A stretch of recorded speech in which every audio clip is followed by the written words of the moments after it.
Hello guys, সবাইকে আমার ব্লগে ওয়েলকাম। সবাই ভালো আছো নিশ্চয়ই, আমিও ভালো আছি। দেখো, কালকে তোমাদের ব্লগটা ছোট্ট করে দিয়েছিলাম। তো আজকের যে কথাটা হচ্ছে গিয়ে তোমাদের সঙ্গে অনেক দিন থেকে বলছিলাম যে আমার বড়বাবুর কিসের প্রবলেম তোমাদের সঙ্গে শেয়ার করব। তো সেটা আজকে তোমাদের সঙ্গে শেয়ার করবো, অনেক দিন থেকে বলছি। আর সবার সঙ্গে শেয়ার করা মানে হচ্ছে অনেক দিন থেকে সবার এটা জানাও দরকার যে কী প্রবলেমের জন্য আমার বড়বাবু কষ্ট পাচ্ছে, আমার বড়মশাই।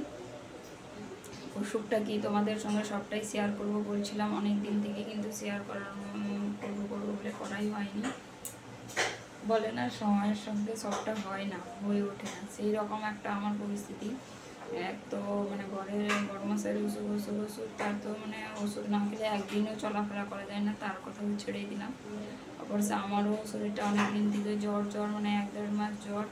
ওষুধটা ঠিক টাইমে পড়লে তবে গিয়ে বলে না কাজ দেয়, সেই ব্যাপার। তো আমার যেখানে ডাক্তার দেখিয়েছিলাম সেখানে ব্লাড তো রিপোর্ট এসেছিল না, সেই হিসাবে আমার শরীরে কী প্রবলেম না জানলে তার ওষুধটা ঠিক কাজ করে না। তো সেই হিসাবে আমারও কাজ করেছিল না। বর্তমান মোটামুটি এর পরে যে ডাক্তারটা দেখিয়েছি সেটাই তো কাজ দিয়েছে, ভালোই কাজ দিয়েছে বলতে পারো। নাহলে আমার কি অবস্থা হয়েছিল তোমাদের কি বলবো। তো যাই হোক, আমার কথা ছেড়ে দাও। আমার তো আজকে ওষুধ খেলে খাওয়া দাওয়া ঠিক করলে সব ঠিক হয়ে যাবে, কিন্তু আমার বড়বাবুর এমন প্রবলেম ঠিক হয় না। মানে ডাক্তার যেখানেও ডাক্তার দেখিয়েছি, ডাক্তার বলে দিয়েছে মানে এই ওষুধ এমন, এর জন্য সারা মানে পুরো লাইফটা যতদিন তুমি বেঁচে থাকবে ততদিন তোমাকে ওষুধের উপরেই বেঁচে থাকতে হবে, এইরকম একটা ব্যাপার। তো কী ওষুধটা সেটা তোমাদের সঙ্গে শেয়ার করতে চলেছি, সবটাই শোনো। আর আমার অনেক কাহানি তোমরা শুনলে বুঝতে পারবে। তো ভিডিওটা পুরো দেখো, স্কিপ করো না। স্কিপ করলে কোনোটাই বুঝতে পারবে না, কোনোটাই জানতে পারবে না। আর জানতে হলে ভিডিওটা পুরোটাই দেখতে হবে, ওকে। তো দেখো, সবার জীবনে সবটাই সমান হয় না। অসুখটা কাহানির কিন্তু অনেকটাই বড়। অসুখ একা একা আসে না শরীরে, আর কারো শরীরে প্রথম অসুখ এলে কাউকে বলে কয়েও আসে না। পরিস্থিতি, মানুষের সিচুয়েশান অসুখ থেকেই অনেকটাও খারাপ হয়ে যায়, জানো তো। 1 পয়সা তুমি রোজগার করো, 4 পয়সা যদি তোমার মানে 10 টাকা রোজগার করলে তোমার 5 টাকা যদি হাফ পয়সা যদি তোমার রোজগারের পয়সা যদি ও ডাক্তার ওষুধ করে চলে যায়, সবার কথা বলছি কম বেশি, তো সেটা একটা প্রবলেমের বিষয় হয়ে দাঁড়ায়। আর বিদেশে থাকা মানে অনেকটাই প্রবলেম হয়ে যায়, ঠিক আছে না। বিদেশে থাকতে হলে তোমাকে সবটাই কেনাকাটা, জল থেকে নিয়ে মানে গ্যাস পর্যন্ত কেনা। গ্রামে যেরকম একদিন তুমি উনুনে রান্না করে ফেললেও তোমার খাওয়াটা, পেটের জ্বালাটা মিটে যাবে, এখানে তাও হয় না, ঠিক আছে। বা এক সন্ধ্যা একদিনে কারো কাছ থেকে ধার চেয়ে নিলে এক সন্ধ্যা চলে যায়, কিন্তু এখানে তো সে উপায়ও নেই। যে মানুষটা তোমার ঠিক থাকবে, যে খাওয়া দাওয়ার বাড়িতে অ্যাভেলেবেল রাখে, তার জন্য মানে বাড়ির কর্তাবাবুকেই ঠিক থাকতে হয়। তো সেই যদি একদম নড়বড়ে হয়ে যায় তো মানসিক চিন্তা থাকে। আর এমনকি আমার ধারে পাশে যে আত্মীয় স্বজন বলতে পারো, সেরকম কেউ সাহায্য করার মতো নেই। মানে আমার বাবা মা তো যথেষ্ট শারীরিক দিক থেকে মানে তোমার কোনো সুবিধার দিক থেকে হেল্প করতে পারবে, কিন্তু আর্থিক দিক থেকে তারাও সচ্ছল না। মানে যেটুকু রোজগার করে তাদের সংসারে ঠিকঠাক আছে, কিন্তু আমাদের সাহায্য করার মতো তাদেরও সেই রকম সামর্থ্য নেই। আর আমার বড়বাবু কমসে কম 30-35 হাজার টাকার ইনকাম করে, তারপরেও বাড়িতে এত সমস্যা হয় তোমাদের কি বলবো। এই যে ঘরটা নিয়েছিলাম তার জন্য অনেকটা লোন হয়েছিল, তো তার এখনও চলছে কম বেশি। আর আগে একটা কথা হয়েছিল, সেই জন্য অনেকটা লোনও নেওয়া হয়েছিল। তার একটা লোন নিয়ে তো আর লোন পড়ে থাকে না, হাতে পয়সা থাকা মানে যেরকম খরচা হবে। তো খরচা টরচা হওয়ার পরে তারপরে ভাবলাম একটু ঠিক হয়ে যাবে, চলো বাড়ি নিয়েছি, লোন হয়েছে, তারপরে ঠিক হয়ে যাবে। তো মাঝখানে এই ঘরটাতে আসার পর থেকে প্রথমে হলো লিভার জন্ডিস 2 বছর মতো কন্টিনিউ, আমি পুরো বলে বিশ্বাস করবে না, 2 বছর ধরে একদম সিদ্ধ খাবার খাইয়েছি, এমনকি মাংসটাও বেশি তেল মশলা দিতাম না।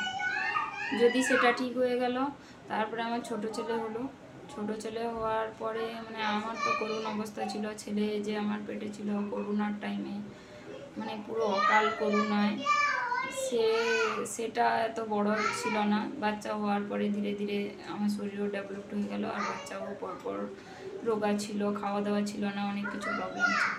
মানে বলছি না আমার জীবনে প্রবলেমের মোটামুটি শেষ নেই, যাই হোক না কেন।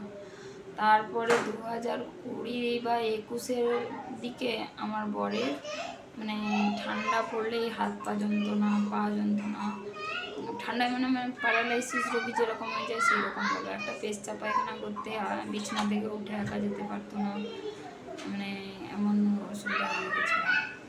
আর তো দেখো সবটা শরীরের মধ্যে প্রবলেম হতে থাকলে একটা মানুষের একটা চিন্তা থাকে, আর রোগের থেকে বড় চিন্তা, বড় অসুখ মনে হয় আর দুনিয়ায় কিছু নেই। প্রথমে লিভার জন্ডিস গেল, সেটা একটা কাটিয়ে উঠলো, আর সে তো একা কাটিয়ে উঠছে না, তার সঙ্গে আমাকেও ভাবতে হয়। এখানে না আছে বাবা মা, না আছে শ্বশুর শাশুড়ি, কেউ নেই। তো সবটা যদিও ভাইরা আছে, ভাই মানে আমার যা জাউরি, ভাসুর, দেওয়ার সবাই আছে, সবারই প্রবলেম। আর সবার বাড়িতে প্রবলেম হলে তোমার প্রবলেম কে ফেস করতে আসবে? কেউ ফেস করতে আসবে না। একদিন হাই এলো বলে দিবে, তারপরে তোমার সাথে কোনো সেরকম নেই। তো সেই রকম একটা কথা। তো দেখো গাঁঠে গাঁঠে বাদ গেল, বাদ এমনকি এসব যে গাঁট দেখছো, এই যে হাতের গাঁট, এই যে গাঁটগুলো, পায়ের জয়েন্ট, পায়ের যে পেশির যে জয়েন্ট, পায়ের পেশি মানে পুরো জয়েন্টে জয়েন্টে ব্যথা, এত ব্যথা। এই রোগের নাম যাদের হয়েছে তারা অবশ্যই বলতে পারবে, তারা অবশ্যই জানে। মানে এত ব্যথা, এত অসহ্য যন্ত্রণা, মানে তুমি ধারণা করতে পারবে না। মানুষকে মানে বিছানা সজ্জা করে দেবে, খাওয়া দাওয়া বন্ধ হয়ে যাবে। খাবারটা এরকম তুলে খেতে পারার মতোই না, একটা চামচে তরকারি নেওয়ার মতো কিছু নেই। তো এটা কোত্থেকে জয়েন্ট পেন হয় এগুলো সব ডাক্তার বলে কি, মানে এটা কোনো বাচ্চাকে হতে পারবে, এটা এমন একটা বাচ্চাকেও হতে পারে, ঠিক আছে? তো যাই বা হয়েছে, এবারে এখানে সেখানে ডাক্তার এটা ওটা করে, এবারে রিপোর্টও আজকাল কোথাও মানে ঠিকমতো রিপোর্টের কোনো ব্যবস্থা নেই। এত টাকা খরচা করে রিপোর্ট করিয়েছি, বাইরে ডাক্তার, প্রাইভেট ডাক্তার দেখানো হয়েছে, টাকার উপরে টাকা খরচা হয়েছে, মানুষ সুস্থ হয়নি।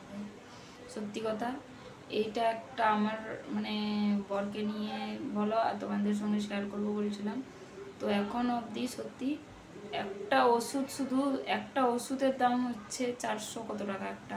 তোমাদের দেখাচ্ছি, এই যে ওষুধটা দেখছো, তোমাদের ক্লোজ করে দেখাচ্ছি, দেখো ওষুধটা দেখতে পাচ্ছ নিশ্চয়ই। এই ওষুধটার দাম হচ্ছে গিয়ে 400 টাকা দাম একটা ওষুধ। আর কটা বড়ি দেখে নাও, কটা বড়ি আছে, এটা 10টা বড়িতে যদি আমাকে মিনিমাম খরচা হয় একটা বড়িতে 10টা বড়ির দাম, তাহলে কত টাকা হবে? আর 10টা বড়ি কদিন হয়? একটা বড়ি একদিন করেও যদি খাও, ডাক্তার দুটো বলেছিল একটা করে খায়, তো এটার দাম হচ্ছে গিয়ে 483 টাকা, মানে ধরো 500 টাকার কাছাকাছি। দেখো লেখা আছে, দেখো লাইটটা করছে,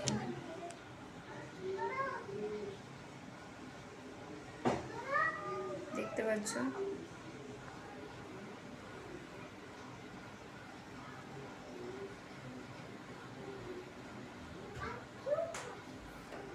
তিরাশি টাকা দাম।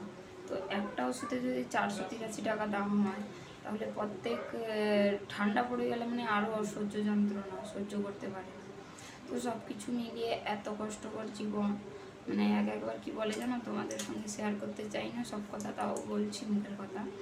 একবার বলে আমার যে ওষুধ কোনোদিন ঠিক হওয়ার না, আমাকে নিজেকে শেষ হয়ে যেতে হবে এমন। আমি তখন বলি নিজেকে সান্ত্বনা দেওয়ার জন্য, বলো তাকে সান্ত্বনা দেওয়ার জন্য বলি কি না, তুমি অসুখ বেসুখ সবার মধ্যে হয়, একদিন না একদিন ঠিক হয়ে যাবে। আর না যদি হয়, আমি তোমাকে বাড়িতে বসে খাবো, কিন্তু এই ধারণাটা কোনোদিন মাথায় আসবে, ঠিক আছে না? তো এইসব চাপের মধ্যেও আমি ঠিক থাকতাম। যবে থেকে ইউটিউব চ্যানেল করেছি, একটা মাথার মধ্যে থাকে কি আমাকে ভিডিও আপলোড করতে হবে, ভিডিও মানে চ্যানেলে অ্যাক্টিভ থাকতে হবে, ভিডিওকে থাম্বনেল অ্যাড করতে হবে, ভিডিও বানিয়ে কি ভিডিও বানাবো এইসবের মধ্যে আমি থাকতে থাকতে আমার বরের কথা অনেকটা মাইন্ড থেকে করেছি, বলেছি যা হয়েছে ঠাকুর যা করছে ভালোই হবে, সবটা ভালো হবে, কেননা আমি কারো কোনো দিন খারাপ করিনি। আর আমার 16 বছর থেকে বিয়ে, 16 বছরে পা রেখেছিলাম, বাবা আমাকে বিয়ে দিয়ে দিয়েছিল। তো দিল্লিতে এসে আমি সব কিছু কষ্ট দুঃখ জয়েন্ট ফ্যামিলি সব কিছুই প্রবলেম ফেস করেছি। তো আমি কারোর কোনো দিন খারাপ চাইনি। তো আমি ঠাকুরের কাছে প্রার্থনা করি আমার বড়োর জন্য ভালো থাকে, বাস এইরকম শরীর থাকলেও চলবে। ওষুধ খেয়েও যদি মানুষ সুস্থ থাকে তবে আর কী চাই বলো, সবার জীবনে সবটা সমান হয় না। তো তোমাদের সঙ্গে সবটাই শেয়ার করলাম। তোমাদের সঙ্গে অনেক দিন ধরে শেয়ার করবো বলছিলাম তো সময় হয়নি, আবার অনেকটা আমাদের প্রবলেমও হয়ে গেছিলো, করতে পারিনি। তো আজকে তোমাদের সঙ্গে সবটা শেয়ার করলাম। তো আর আমার বিয়ে নিয়ে যে কথা বলছি, বিয়েরও অনেকটা কাহিনি আছে, অনেকটা মানে স্যাক্রিফাইস অনেকটা কিছু করে বিয়েও হয়েছিল। তো বিয়েরও গল্প স্টোরি সব কিছু তোমাদের পরে শোনাবো। আজকের মতো বাই বাই, সবাই ভালো থেকো সুস্থ থেকো, দেখা হচ্ছে পরের ব্লগে। সবাই ভালো থেকো আর ভিডিওটা পুরো দেখো প্লিজ, তোমাদের অনুরোধ থাকলো আমার ভিডিওটা একটু আমাকে সাপোর্ট করো, আমার চ্যানেলটা একটু গ্রো হবে, তোমরা একটু সাপোর্ট করো, তোমাদের আশায় সব কিছু। তো তোমরা একটু প্লিজ আমার পাশে থাকো, আমাকে সাপোর্ট করো, আর কিছু চাই না। সবাই সুস্থ